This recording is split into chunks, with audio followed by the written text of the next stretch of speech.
শুয়োরের বাচ্চা একটা পশু না শুয়োর? এখন আমি শুয়োরকে যদি বলি এটা মানুষের বাচ্চা, এটা কি হবে? ঠিক যারা শুয়োরের বাচ্চার মতন আচরণটা করছে, এদের সাথে ওই ধরনের আচরণটা না করলে এই বাংলাদেশের বাস্তবতায় আমরা করতে পারবেন না। আচ্ছা, এই ভাষা আমরা না করে আমরা আমি এই ভাষাটা আপনি গালিভাবে নিলাম না। দেখেন, এটা তো একটা পশু।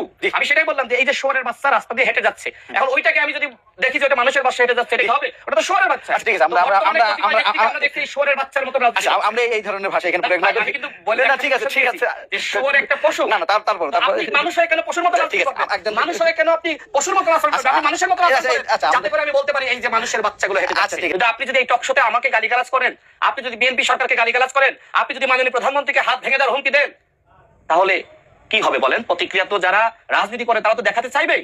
আপনি যে সময় গণতান্ত্রিক হবেন, আমিও গণতান্ত্রিক হব, তারা নির্বাচন চাইনি। এখন তারা প্রতিদিন হুমকি দিচ্ছে যে স্থানীয় নির্বাচনে যদি ভোট কারচুপি করা হয় তাহলে শহীদ জিয়ার সন্তানকে হুঁশিয়ারি উচ্চারণ করছি, হাত ভেঙে দেওয়া হবে। কত বড় স্পর্ধা এই নাসিরউদ্দিন পাটোয়ারি। এর আগে শহীদ প্রেসিডেন্ট জিয়াউর রহমানকে নিয়ে বাজে মন্তব্য করেছিল।